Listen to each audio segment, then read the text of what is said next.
Occasion ఏదైనా location ఎక్కడైనా తెలుగువారి వేడుక అంటే ఆలివ్ మిఠాయి ఉండాల్సిందే. మిఠాయి అంటే ఆలివ్.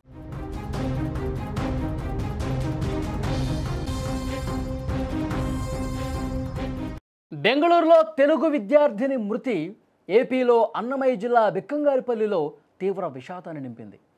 మృతురాలు ఏపీ అన్నమయ్య జిల్లా బిక్కంవారిపల్లి గ్రామానికి చెందిన దేవశ్రీ బెంగళూరులో ఓ కాలేజీలో బీబీఎం చదువుతోంది. ఈ నేపథ్యంలో ఆదివారం ఉదయం తన స్నేహితురాలితో దేవశ్రీ రూమ్కి వెళ్ళింది. కొంత సమయం తర్వాత దేవశ్రీ స్నేహితురాలు బయటకు వెళ్ళగా గోవర్ధన్ రూమ్లోకి వెళ్ళినట్టుగా ఇన్ఫర్మేషన్ ఉంది. ఆ గదిలో వీళ్ళిద్దరి మధ్య ఏం జరిగింది, ఎందుకు గొడవ పడ్డారు, ఎందుకు చావు వరకు వెళ్ళింది, చంపే వరకు ఈ గోవర్ధన్ అనే వ్యక్తి ఎందుకు వెళ్ళాడు అనేది కూడా పోలీసులు ఇన్వెస్టిగేట్ చేస్తూ ఉన్నారు. హత్య చేసిన వెంటనే నిందితుడు గోవర్ధన్ అక్కడి నుంచి పారిపోయాడు. ఇంటికి వెళ్ళిపోయాడు డైరెక్ట్. దేవశ్రీ మరణ వార్త ఆమె స్వగ్రామం రామసముద్రం మండలం బిక్కంవారిపల్లిలో తీవ్ర విషాదాన్ని తీసుకొచ్చింది. గ్రామం మొత్తం ఒక్కసారిగా శోకంలో మునిగిపోయింది.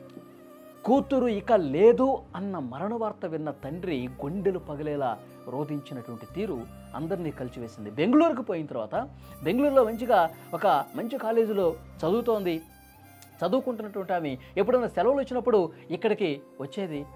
అంత హ్యాపీగా ఉన్నటువంటి టైంలో ఒక్కసారిగా కూతురు మరణ వార్త వింటామని చెప్పి అసలు ఎవరు ఊహిస్తారు చెప్పండి ఈ విధంగా జరుగుతుందని.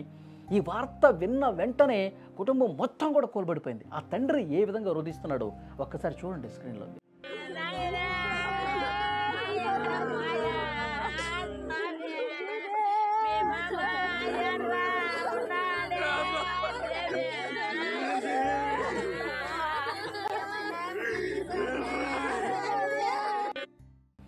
అల్లారు ముద్దుగా పెంచుకున్నటువంటి కూతురు ఈ విధంగా విగత జీవిగా మారిపోయి ఈ విధంగా ఇంటికి వస్తుందని చెప్పి అసలు ఎప్పుడూ కూడా ఊహించినటువంటి వాళ్ళు ఆ మరణ వార్త విని షాక్ అయిపోయారండి. గుండెలు బాదుకుంటూ రోధిస్తూ ఉన్నారు. మొన్ననే ఫోన్ చేసి మాట్లాడావు కదమ్మా, నిన్ననే ఫోన్ చేసి మాట్లాడావు కదమ్మా, అంతా బాగానే ఉంది, అంతా సంతోషంగా ఉంది, ఇక్కడ అంతా కూడా చదువు బాగా చెప్తున్నారు, ఇక్కడ ఫుడ్ కూడా అంతా బాగుంది, అంతా సవ్యంగా ఉంది అని చెప్పేసి అనుకుంటున్నటువంటి సమయంలో అసలు ఏం జరిగిందో, ఎవడు రూమ్లోకి వచ్చాడు, ఎవడు ఏ విధంగా చేశాడు, ఎవడు చంపేశాడు, అసలు ఏమీ అర్థం కావట్లేదు మాకు, ఉన్న పళాన కూతురు దూరం అయిపోయింది అన్నటువంటి బాధ కుటుంబ సభ్యుల్లో ఏ విధంగా కనిపిస్తుందో చూడండి.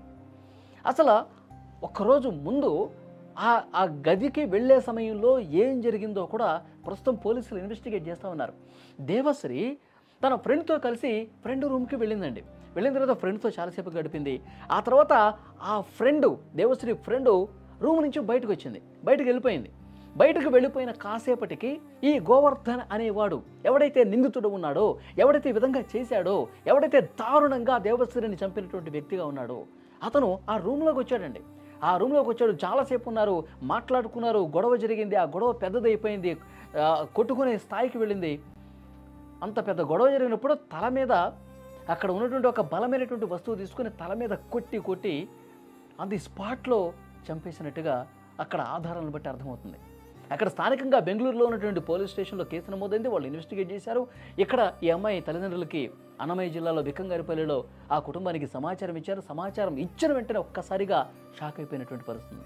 అమ్మాయి మంచిగా చదువుకుని పెద్ద చదువులు చదివి మంచి ఉద్యోగం సంపాదిస్తానని చెప్పి చెప్తున్న కన్న కూతురు ఈ విధంగా శవమై తిరిగి వస్తుందని చెప్పి ఎవ్వరూ కూడా ఊహించినటువంటి పరిస్థితి. అల్లారు ముద్దుగా ఎంతో ప్రేమగా ఎంతో ఆప్యాయంగా పెంచుకున్నటువంటి కూతురు ప్రతిరోజు ఫోన్లో నాన్న ఎలా ఉన్నావు నాన్న, భోజనం చేశావా, ఇవన్నీ కూడా చెప్పేదంట. ఆ కుటుంబ సభ్యులు ఏడుస్తూ గుండెలు బాదుకుంటూ రోధిస్తూ ఆ కూతురుతో ఉన్నటువంటి ఆ బంధాన్ని గుర్తు తెచ్చుకుంటూ రోధిస్తున్నటువంటి పరిస్థితి ఉంది. అసలు వాడు ఎవడు అనేది మాకు తెలియాలి అని చెప్పి మాట్లాడుతూ ఉన్నారు. వాడు ఎందుకు ఈ విధంగా చేశాడు, అసలు మా అమ్మాయికి ఏమైనా పరిచయం ఉందా లేదా, లేదంటే వాడు ఏమన్నా అగంతకుడా అని వాళ్ళు క్వశ్చన్ చేస్తూ ఉన్నారు. కానీ పరిచయం ఉంటేనే ఆ రూమ్లోకి వెళ్తారు కదా అని చెప్పి కొంతమంది కూడా చెప్తున్నటువంటి పరిస్థితి.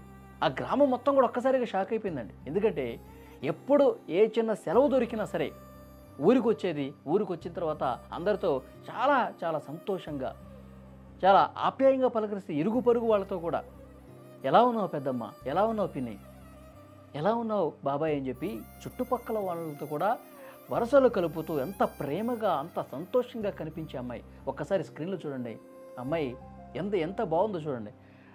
లిటరల్గా తల మీద కొట్టి కొట్టి చంపాడంటే వాడు ఎంత దుర్మార్గుడు అనేది కూడా ఇక్కడ అర్థమవుతుంది. ఇలాంటి అమాయకమైనటువంటి పిల్లల్ని వాళ్ళు మాయమాటలు చెప్పి వంచి దారుణంగా చంపేస్తున్నటువంటి ఘటనలు ఈ మధ్యకాలంలో చాలానే కనిపిస్తూ ఉన్నాయి. ఆ ఇరుగు పొరుగు వాళ్ళు ఆ ఊళ్ళో బిక్కంగారిపల్లిలో ఆ ఊరి జనం కూడా మొత్తం జనమంతా కూడా కన్నీళ్లు పెట్టుకుంటున్న పరిస్థితి.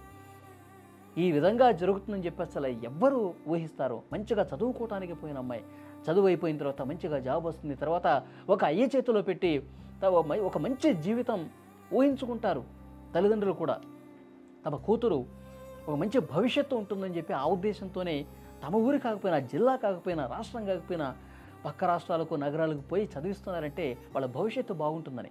కానీ ఈ విధంగా ఎవడో ఒకడు ఒక రాక్షసుల్లాగా వచ్చి ఈ విధంగా అమ్మాయిల్ని చంపేసి మాకు దూరం చేస్తాడని చెప్పి ఎవరు ఊహిస్తారని చెప్పి వాళ్ళు కన్నీళ్లు పెట్టుకుంటూ ఊరగిస్తున్నారు.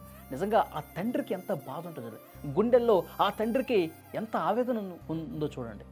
ప్రతిరోజు ఫోన్ చేసి తన బాగోగులు అడిగే నా కన్న కూతురు ఈరోజు నా ముందు లేదు అన్న బాధ. నిజంగా ఆడపిల్లల తల్లిదండ్రులు చాలా బాధని గుండెల్లో పెట్టుకొని మోస్తూ ఉంటారండి. ఎందుకంటే వాళ్ళు తమ కళ్ళ ముందు లేరు అన్న బాధ ఒకటి ఉంటుంది. ప్రతిరోజు కూడా ఇక్కడే ఉండి చదువుకుంటే బాగుంటుంది కదా, నాకు ఆ అదృష్టం లేదు, ఎప్పుడో ఒకసారి ఫోన్ చేస్తుంది నా కూతురు, ప్రతిరోజు నా కళ్ళ ముందు కనిపిస్తే బాగుంటుంది కదా అని చెప్పి ప్రతి తండ్రి ఈ విధంగా అనుకుంటాడండి. కానీ దూరంగా చదువుకుంటున్నటువంటి కూతురు ఇంకా కానరాని దూరాలకు వెళ్ళిపోతుందని చెప్పి ఊహించలా. ఎప్పుడు ఆ వార్త విని అతని గుండె పగిలిపోయింది. తండ్రి కాదు, తల్లి కాదు, కుటుంబ సభ్యులు, ఇరుగు పొరుగు వాళ్ళు అందరూ కూడా కన్నీళ్లు పెట్టుకుంటున్నటువంటి పరిస్థితి. ఒకటే డిమాండ్ చేస్తా ఉన్నారు, వాడిని మాకు అప్పగించండి, వాడి సంగతి మేము చూస్తాం. మా అమ్మాయిని ఇంత దారుణంగా చంపినటువంటి వెధవ అసలు ఏం జరిగింది పూర్తిగా దర్యాప్తు చేయండి, కానీ వాడిని మాత్రం జైల్లో పెట్టి కూర్చొని వాడికి 3 పూట్ల తిండి పెట్టి జైల్లో పెట్టద్దు, మాకు అప్పగించండి అని కూడా మిగతా కుటుంబ సభ్యులు మాట్లాడుతున్నట్టు పరిస్థితి. ఒక్కసారి ఆ తండ్రి ఆవేదన, ఆ బాధ చూస్తే నిజంగా ఎవరికైనా సరే కళ్ళు చెమర్చుతాయి.